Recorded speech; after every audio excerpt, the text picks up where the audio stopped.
emotional sobriety and helping people heal the patterns that child trauma leaves behind. She has a gift for making complex emotional work feel simple, practical, and deeply human. Welcome, Karla.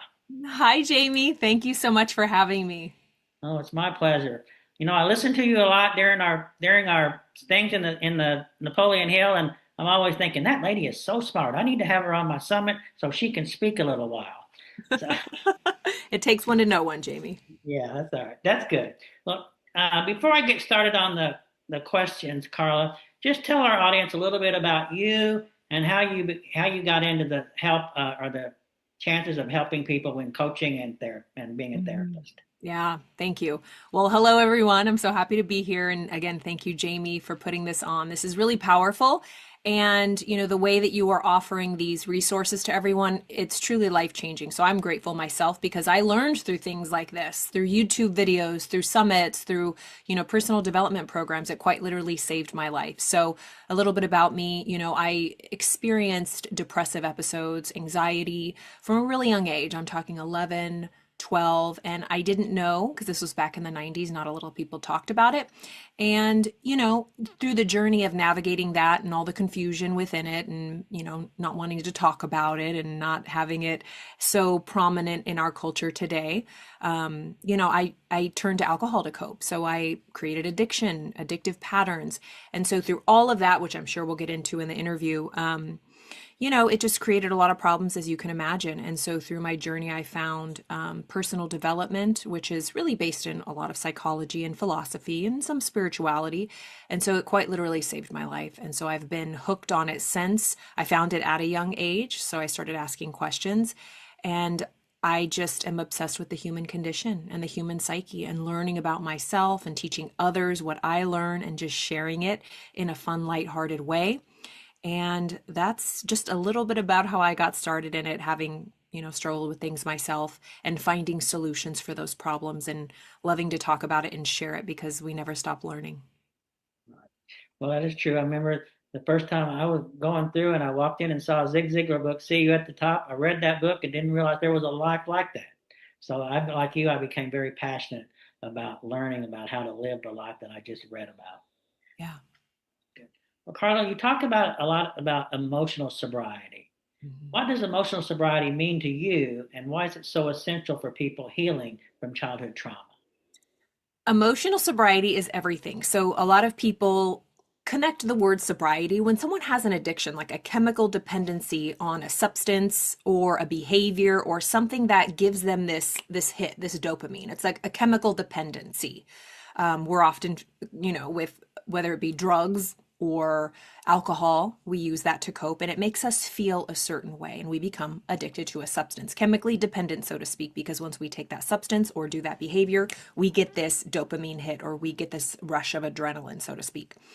But when I find and what I found with myself when I got physically sober, I no longer drank, I no longer was dependent on this chemical outside of my body, I realized, wow, and as a therapist, studying psychology, that whatever we're addicted to, whether it be, again, alcohol, drugs, cigarettes, smoking, pornography, gambling, overworking, those are actually our remedies. Those are our coping mechanisms. That's what we reach to make us feel better. That's our solution. So alcohol was not the problem, it was actually my solution. But I realized that solution was very maladaptive, it was very harmful, and you can't go, it's unsustainable. So once I was physically sober, once anybody gets physically sober, we realize the emotions, it's the inner world that caused that. That was really the cause of the effect. Remember, everything you do, every behavior you do is because of first how you feel inside. It's like classic cognitive behavioral therapy. We think, we feel, we act. We don't do anything, we don't take any action or have any behavior unless we first feel it. Well, what causes our feelings? Our thoughts. So it all goes back to thoughts. So it was my thinking that was the problem. My thinking was the disease. So even if you never have had a physical addiction, we all have emotional addictions and we are addicted to familiar thought patterns, old narratives, identities. Some are good, some are bad. People have great addictions and patterns and habits, but we are chemically dependent because think about your body. Your brain constantly, we have neurotransmitters which, emit hormones and they bathe our body. We are being bathed in hormones and neurotransmitters are being, shot off every second. And so we are chemically bathed. The best pharmacy is quite literally our brain. Our brain is just this chemical pharmacy that is always, again, bathing our body. But what causes certain neurotransmitters and neural pathways to get lit up and hormones to be bathed and the adrenaline or the cortisol or the dopamine? Our thoughts, our surroundings. So when I say emotional sobriety, I mean, what emotions are we addicted to that are causing negative feelings, negative states, negative moods, and negative behaviors and patterns in our life? So I just want you to reflect on your own life. How are you feeling? Are you joyous? Most of the time, by the way, we're human and we have all the emotions. This is not like, positive, what do they call it? Toxic positivity and, bypassing and all of that stuff. It's about what is your baseline? What is your predominant mood? Where is your homeostasis? Like, where do you feel comfortable and safe? Is it always worrying about something? Always thinking and ruminating? Always trying to fix a problem in your own mind? Arguing with people in your head? Remembering the past? Is that your baseline? If you're not worrying about something, something is just off. That's an addiction. So again, when I say emotional sobriety, what emotions are you addicted to? Are you addicted to love, faith, happiness, joy, positivity, optimism? Or are you addicted to fear, worry, doubt, pessimism? Everything's going to go wrong. We all fall on a spectrum, but the way you feel is how you're going to realize, what am I addicted to? And so when we're addicted to negative things, we need to become sober, because sobriety, that internal sobriety, is when we're clear-minded, when we're in what internal family systems, this modality of therapy calls self energy, when we are being led by self. We're connected, we're calm, we're creative. There's 8 C's when it comes to internal family systems. But when we're in self energy and we feel peaceful and calm, that is when we are connected, when we're sober, as I like to call it. And I hope I answered your question. This is a really big topic, but basically, how are you feeling? Do you feel like your emotions are, pulling you around and you have no control? It's like, are you blacked out on anger? People say, I'm seeing red, because we truly can. You know how there's ABV, the alcohol by volume in each, like a glass of wine has an ABV of like 5 or these days, or 14 these days. I mean, heck. So every thought you have has an ABV, metaphorically speaking. Can you afford that worry thought? That has an ABV. It's like 100 proof. You might as well just take a shot and just like, we go offline. Every thought you think you can become belligerent and blacked out, and you are no longer in control. Your emotions are. So I know I've said the same thing a million times, but emotional sobriety is just when you feel in control, you feel peace and calm with the thoughts that you're thinking on a regular basis. We know repetition is the mother of learning, so the more times we hear it, the more times we'll know it, for sure. But the one thing that I'm gonna, habits, especially when we're experiencing childhood trauma, some of our habits can be things that we think are good, but they're not so much. We just made them so because we feel safe in that environment. And Mhm. a lot of times it's, we become the strong person, and we have we think that is something that's good. But if you have a habit, Carla, that, like self development, that Mhm. can be a habit that, if you read some kind of self development books, especially with childhood trauma, they can give you more trauma than if you have a trauma informed, like self help book. If Yeah. you don't know that something is bad for you, or that you're doing it, how do you point out to your clients, well, this could be an addiction that is keeping your peace away, like Mhm. overworking, for instance. Yeah, like overworking or, being addicted, because it's about avoidance. So I would say, listen, what are the results in your life?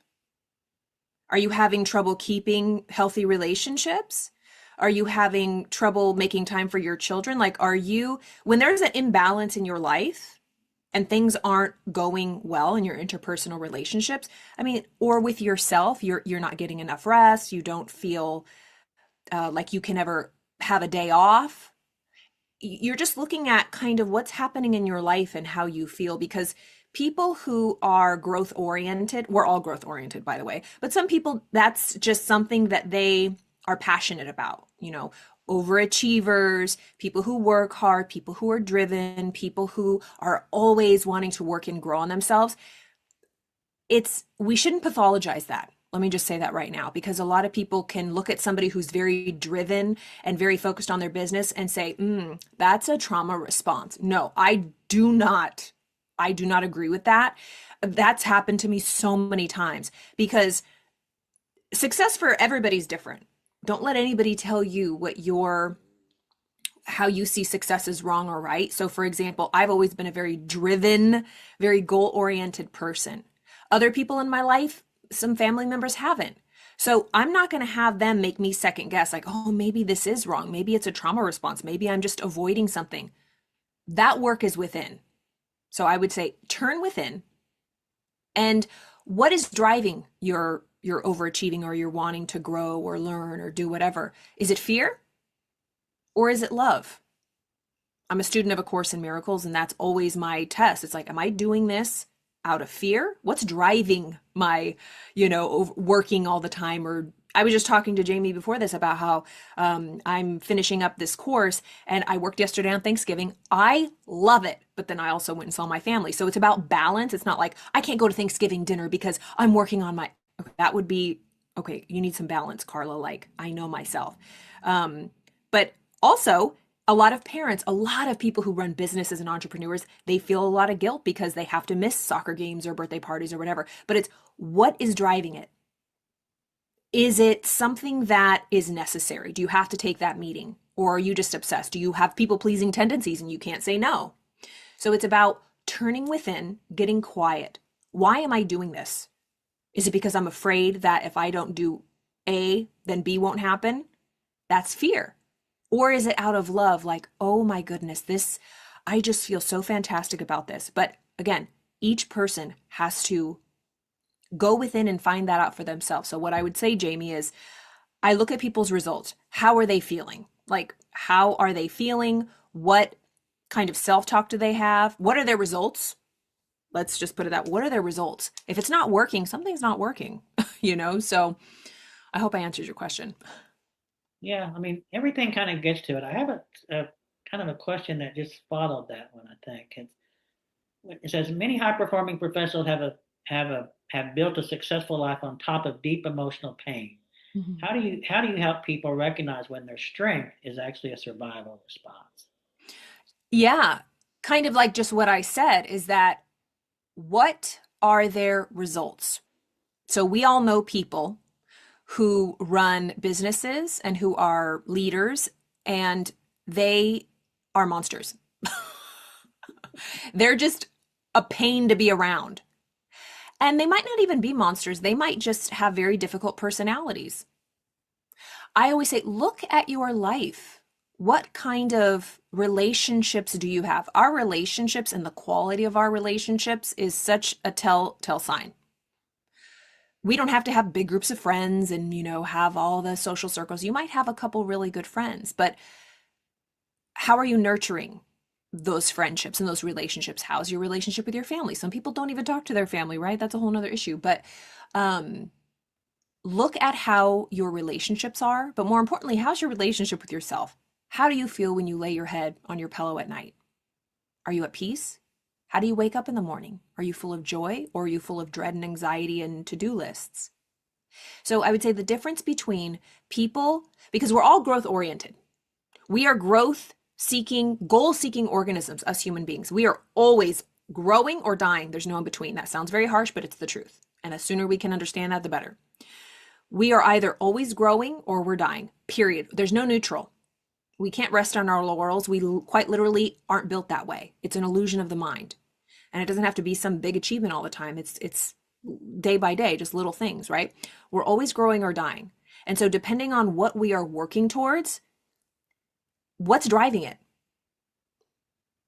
What's driving our high achievement? Is it fear? Is it, if I don't achieve this, I won't be good enough or lovable or worthy? What am I afraid of? If I stopped right now, What am I afraid would happen? Am I afraid of what other people would think? Or is this coming out of a true love, a true place in my soul that I want to express and create and build this thing? And so everybody is meant to grow.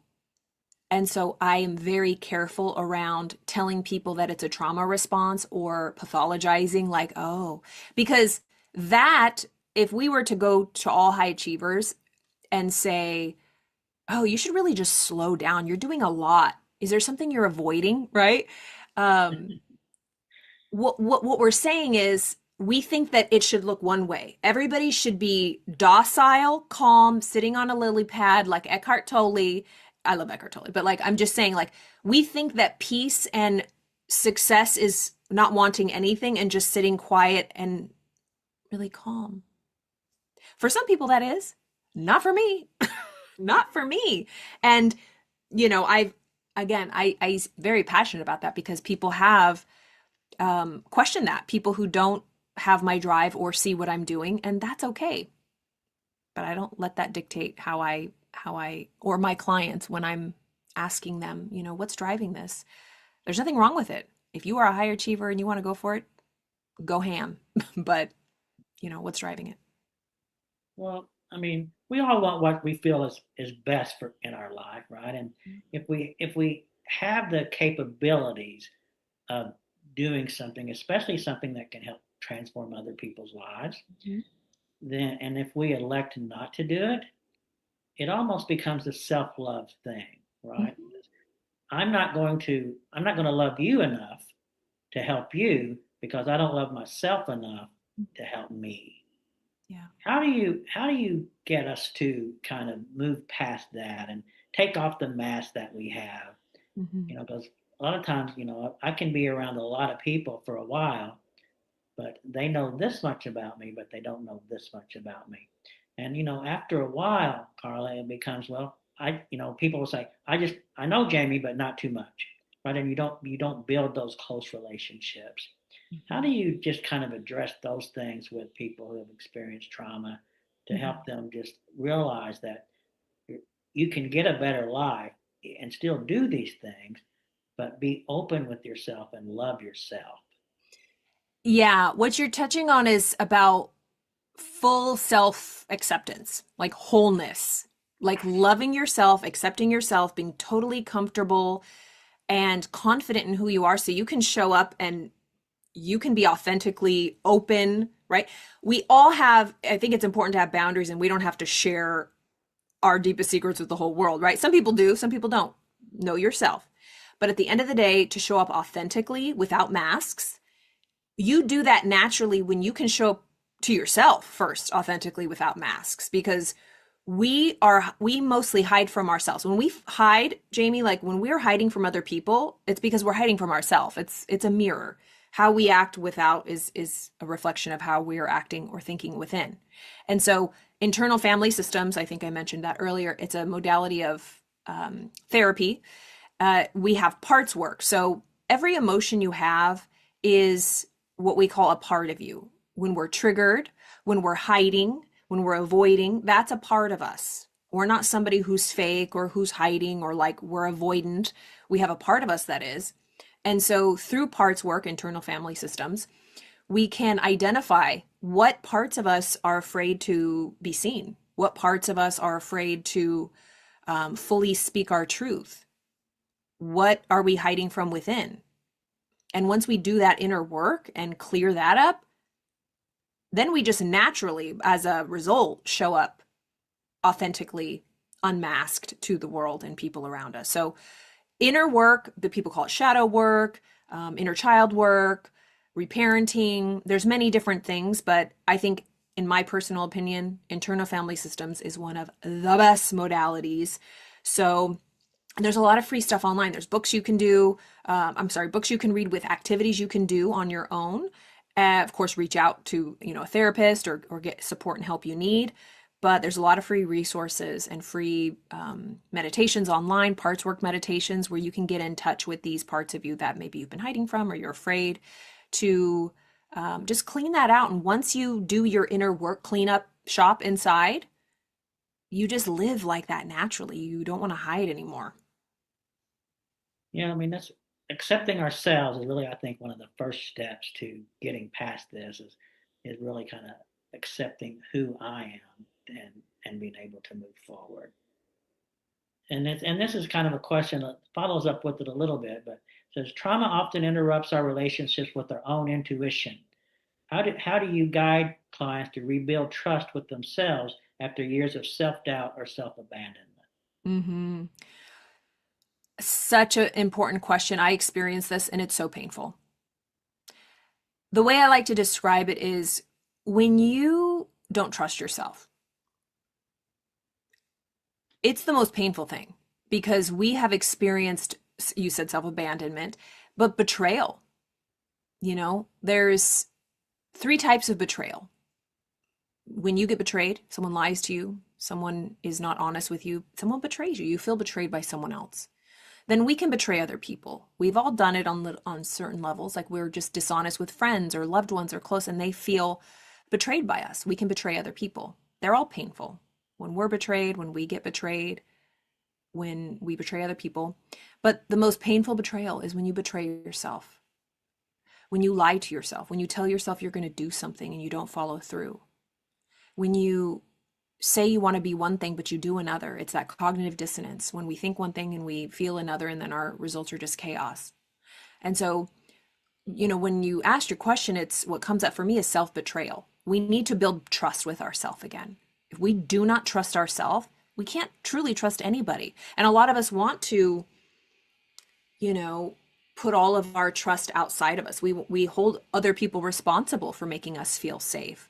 I always use that metaphor of the bird and the branch, where, the bird perches on the branch and it's nice and cozy, but what happens if the branch breaks? Is the bird going to fall to the ground and break all the bones? No, the bird has wings. But that's what we do. We get into relationships and we perch on that branch, and we put all of our faith and all of our trust on the branch, when really, if we do that and something happens to the branch, we aren't aware that the true faith and trust should be in ourself and in our wings. It's beautiful to have relationships. And of course, we can trust people, but at the end of the day, if we do not have trust in ourselves, we are playing a game of Russian roulette. Our bank account can be a branch. Our marriage can be a branch. Our health can be a branch. Any of these can leave at any moment. We can get laid off from our job. Our careers can be a branch. We are putting all of our faith and all of our trust in the outside. So putting trust and faith within us, how do we do that? Okay. So it's about knowing yourself, understanding yourself. Things like parts work or other modalities of therapy, if you're religious, whatever. Start to connect with the anchor, the core within you, the still small voice. You got to get quiet. Intuition is very quiet and still. It's that deeper knowing. We all have it, but if we are continually keeping this loud on purpose or focused on the outside world, we will never come home to ourselves, because a lot of us aren't home. We're out running around, kids playing in our neighbor's house and running around on the streets. It's like we don't want to come home because we're afraid to come home or whatever. But it's about coming home to yourself, trusting yourself. And how do you build that? Spending time with yourself, getting to know yourself. Because when you are ignorant and you don't know and you remain in the dark, you're fearful, you're afraid. But knowledge is turning on that light. It breeds and builds faith. It fosters trust with self. And then lastly, it's giving yourself a command and following it. I know we talk a lot about self-discipline. Discipline is an act of self-love. Discipline has a bad rap because, obviously, we attribute it to pain and punishment, discipline. But really, it's an act of self-love, because if we can't give ourselves a command and follow it, we're betraying ourselves. We are telling ourselves one thing, I promise I'll start on Monday, but we don't. And our subconscious mind takes note that we are continually lying to ourselves.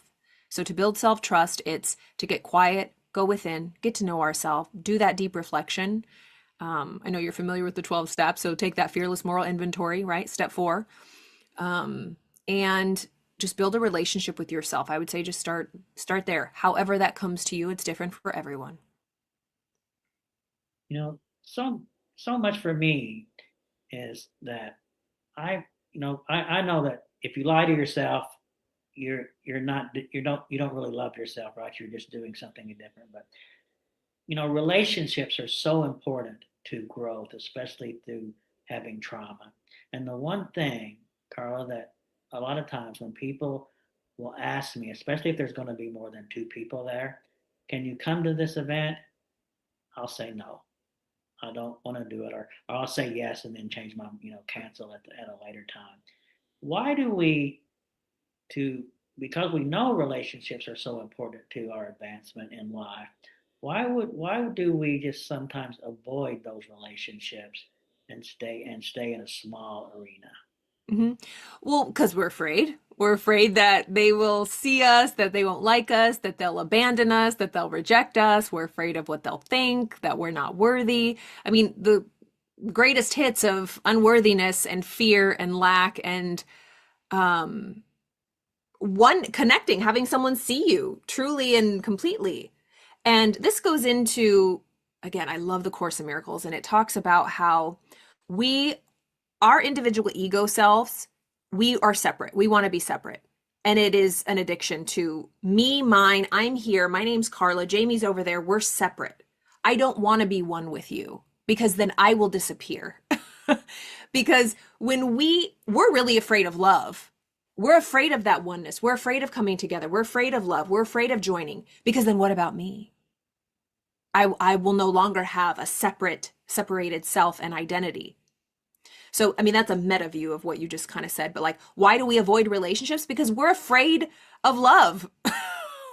Because then we would cease to exist. I won't be special. I won't be individual. I won't be different anymore. And so that goes into a bigger topic of like, we all claim to want oneness and harmony and peace and everybody to get along, but we really don't. And if we're honest with ourselves, we'll say that. Think about the person or the groups of people that you dislike the most or disagree with or hate. Do you want to be one with them? I bet you would say no. You got a lot of work to do. You want nothing to do with them. But it's all or nothing. Either we're all one. Either you want to be one with everyone. It's very it's, I don't know, black and white. It's either you are in the mindset of oneness and love and openness, or you in the mindset of fear, separateness, and just being on your own.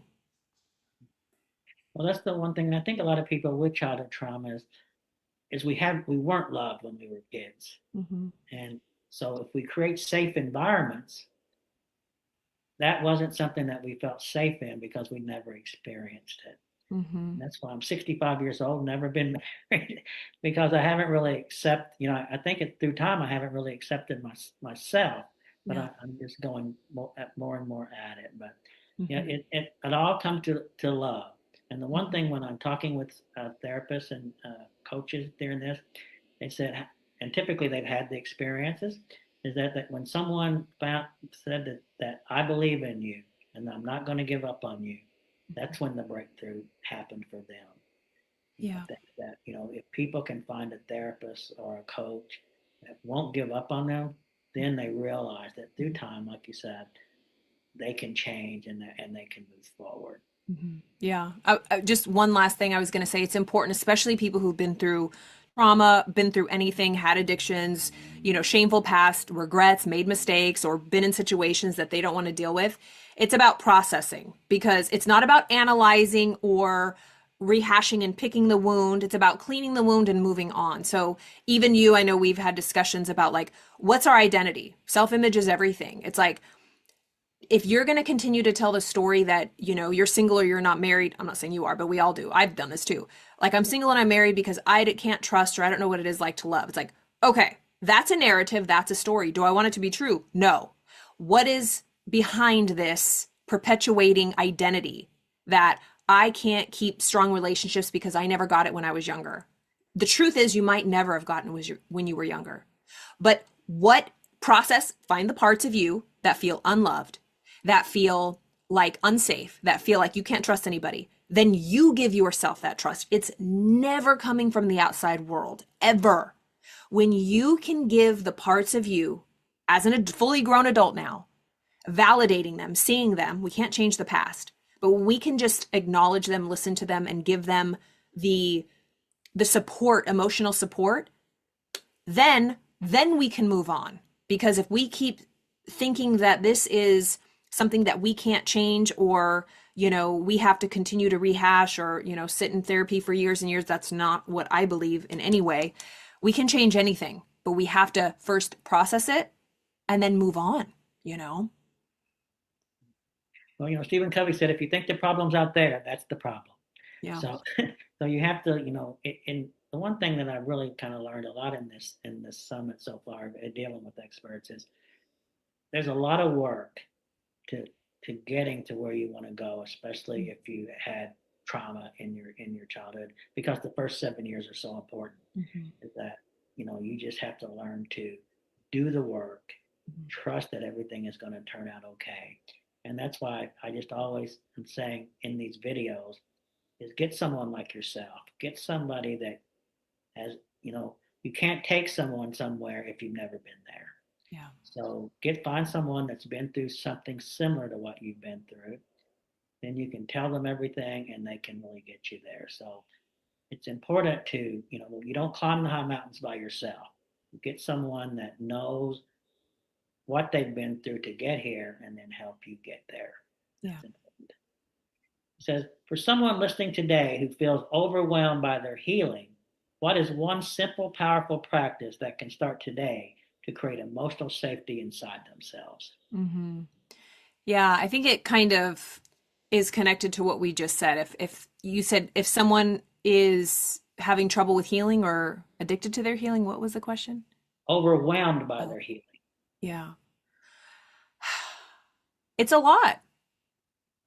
I mean, it's a lot, but you're already uncomfortable. I mean, whether we're healing or not, say you didn't choose to heal, you already feel overwhelmed. So you can either avoid it all and shut it all down and feel minor and, big spikes and minor little streams of overwhelm throughout your whole life, never dealing with it. Or you can go in and have it be painful one time. You know what I mean? But be very strategic. Like, it doesn't have to take a long time, especially with modalities like EMDR. I do EMDR. I work with people with trauma via EMDR. It's super powerful. Our brain is malleable. We truly can rewire our brain.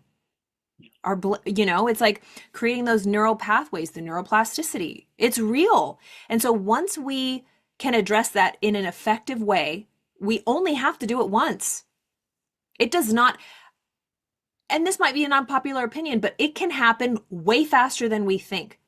But what I find, Jamie, is that we need to make a decision. You have to make a decision. Do you want to heal? Do you want to overcome this? Do you want to stop living old patterns? You have to make that decision first.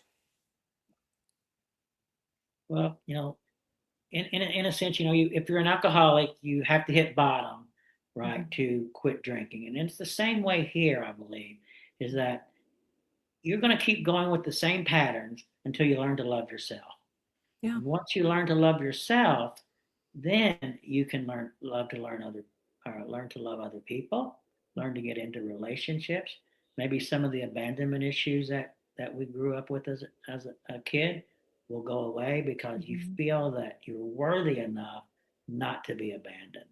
Yeah. I think that it's just so much that it all, and then and at the end of the day, we can talk about another year about it. But if you don't love yourself, you're not going to be able to reach the goals and the life that you really want. Mm-hmm. Yeah. Yeah. Yeah. Processing, I like to like emotional processing is just like actual processing. Like say we sat down and we had a great meal of like a steak and vegetables and we chew and chew and chew and then our body takes it, the enzymes in our stomach digest it, breaks it apart and we pass it through. It's processed through our body. But when it comes to emotions, we take the big steak that happened when we were 7 years old, metaphorically speaking, the instances, and it's just still sitting there frozen or back in the freezer. Like we've never even identified it. But when we take it, we thaw it out, we prepare it, and we chew it, and it's gone energetically. We can never erase the past. The memory's there, but the emotional ties to it, the narratives, the identity is separate from it. That is 100% possible and true. And that's the only way, in my opinion, that we can separate our identity from what happened to us from who we are. Because if we don't, we continually continue to relive that narrative. And so it's not about analyzing, it's about processing. And processing is not a lifelong process. Well, I mean, you just have to do the work.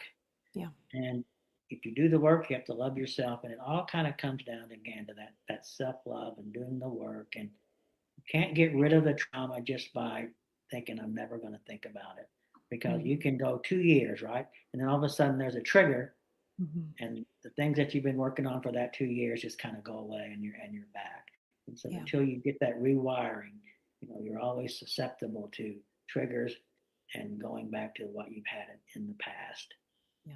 Well, Carla, we're going to wrap up here with the questions that I had here, but what is that one thing that you thought that, well, if I could tell the audience this, it's going to just kind of amplify the things that we've talked about already. What's that one little thing that you think that we've missed on our conversation so far?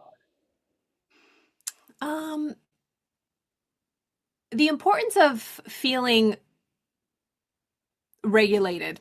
I know that that's really popular right now, regulating our nervous system. And it's true. When we are constantly in a state of fight and flight and in a sympathetic state, when we feel always on guard, on edge, hypervigilant, even I found in my life, it can be so slight.